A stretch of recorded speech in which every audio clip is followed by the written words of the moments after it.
అండి అందరికి నమస్తే. ఇవాళ బిగ్ బాస్ చూసినరా అంటే చాలా బాగుంది. నిన్నటైతే ఎగ్ టాస్క్ అయితే అయిపోయింది. ఇంకా ఇంటి సభ్యులంతా కూర్చొని మాట్లాడుకుంటారు. అది నిన్నటి జరిగిన సంఘటన గుర్తు చేసుకుంటా ఎవరి టీం వాళ్ళు మాట్లాడుకుంటారు. శక్తి టీం వాళ్ళు, కాంతారా టీం వాళ్ళు మాట్లాడుకుంటారు. ఇంకా బిగ్ బాస్ అయితే అనౌన్స్ చేస్తాడు ఇంటి సభ్యులను అందరినీ కూర్చోబెట్టి.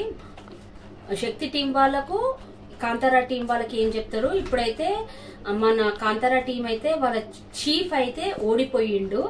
ఆయన సరిగ్గా చెయ్యక చీఫ్ అయితే ఓడిపోయిండు కాబట్టి వాళ్ళ టీంల నుండి ముగ్గురిని ఎవరినైనా చీఫ్ గా పోటీ చెయ్యాలి అని పెడతాడు.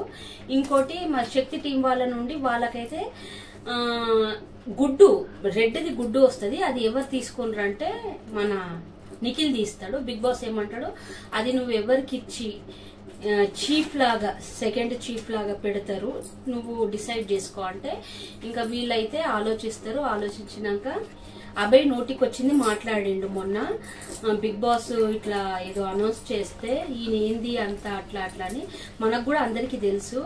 కానీ బిగ్ బాస్ ఏమైంది, నన్ను మా ఇంట్లో ఉన్న రూల్స్ ని ఫాలో చెయ్యాలి, ఎవరైతే ఉంటుండ్రో నేను చెప్పినట్టు చెయ్యాలి, నా మాట వినని వాళ్ళు వెళ్ళొచ్చు అని డోర్స్ ఓపెన్ చేసిండ్రు. ఇంకా అందరైతే ఎవరు అని అంటారు. అసలైన కారణం మనం కూడా చూసినాం, అభయే.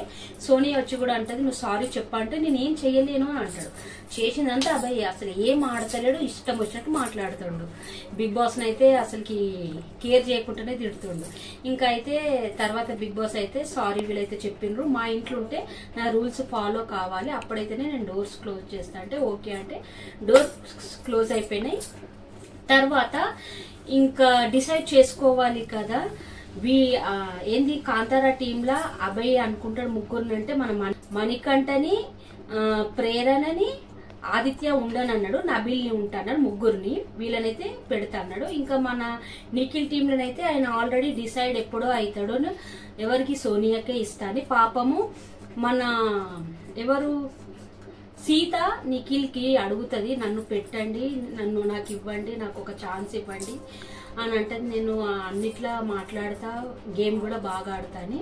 అయినా ఈయన ఇవ్వడు, సోనియాకే ఇస్తాడు. ఇంకా బిగ్ బాస్ అయితే డిసైడ్ చేసుకోమని అయితే బిగ్ బాస్ ముందు ఎవరినైతే చేసిండంటే బిగ్ బాస్ ఏమంటాడు, చాలా ఆయన హట్ అయిపోయిండు బిగ్ బాస్. ఎందుకంటే అభయ్ అన్న మాటలకి మళ్ళీ బిగ్ బాస్ ఏమంటాడు, చాలా నోటికి వచ్చినట్టు ఇంటి సభ్యులల్లా కాంతారా టీంలో చీఫ్ అట్లా అన్నాడు, ఒక ఇంటి రాజుయే అట్లా అంటే ప్రజలు ఎట్లా ఇది అవుతారు, ఆయనకు పనిష్మెంట్ ఇవ్వాలి అన్నట్టు ఈయన ఏం చేస్తాడు బిగ్ బాస్, ఆయన చేసిన తప్పుకి వీళ్ళ ముగ్గురిని కూడా ఎవరిని చీఫ్ గా కానియకుండా ఎవ్వరు వీళ్ళ టీంలో కావద్దు అని అంటాడు బిగ్ బాస్.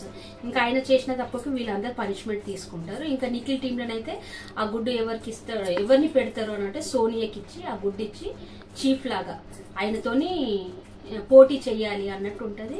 ఇంకా పోటీ అయితే చేద్దామని అనుకుంటారు. విధానమే ప్రధానం గేమ్. ఒక నడుముకి 2 పైప్ల ఇటొక బాల్ అటొక బాల్ పెట్టి మెల్లగా స్లో వెళ్ళి అక్కడ వేయాలి. దాంట్లో కూడా మన నిఖిలే విన్ అవుతాడు. సోనియా ట్రై చేసింది కానీ కాలేదు. నిఖిల్ అయితే అడుగుతాడు, నాకెందుకు ఇయ్యలేవు నువ్వు ఆ గుడ్డుని, నాకెందుకు ఒక ఛాన్స్ ఇవ్వలేదు ఎందుకని. ఇక నిఖిల్ అంటాడు, నేను సోనియాకి ఇచ్చేసిన అంటాడు. ఇది అయింది ఫ్రెండ్స్. ఇంకా మీకు ఎట్లా నచ్చింది, మీకు కూడా నచ్చిందా ఇవ్వాలది బిగ్ బాస్? నాకైతే నచ్చింది ఫ్రెండ్స్. ప్లీజ్ అండి, నీకు ఎవరు అనిపిస్తుందా రేపు ఎలిమినేట్ అయ్యేది? ఆదిత్య ఎలిమినేట్ అవుతాడు. ఎందుకంటే అందరు బాగా ఆడుతున్నారు, సీత బాగా ఆడుతుంది, అందరు బాగా ఆడుతున్నారు. ఆఖరికి మణికంఠ ఏడిచేట అయినా కూడా బాగా ఫైట్ చేస్తుండు. అభయ్ చాలా వాళ్ళ టీం కి వచ్చే ఛాన్స్ కూడా పోయింది. ఇంకా ఇదైంది ఫ్రెండ్స్. ఈసారి అయితే ఆదిత్య అనుకుంటున్నా, నేనైతే ఏం ఆడతలేడు. ఇంకా ప్లీజ్ అండి, మీరు ఫస్ట్ నుండి లాస్ట్ దాకా చూడండి. ఏదైనా నేను తప్పు చేస్తున్నాను, నాకైతే ఎవరు లైక్ చేస్తలేరు, షేర్ చేసుకుంటలేరు ఈ వీడియోని. ప్లీజ్ అండి లైక్, షేర్, సబ్స్క్రైబ్ చేయండి తప్పకుండా, మర్చిపోకండి. ఈ నా రివ్యూ నచ్చితే ఇంకేమైనా డౌట్స్ ఉంటే నాకు కామెంట్ బాక్స్ లో పెట్టండి. ఇంకా నేను చేంజ్ చేసుకొని ఇంకా మంచిగా చెప్తా. అంతవరకు గుడ్ నైట్, బాయ్ అండి.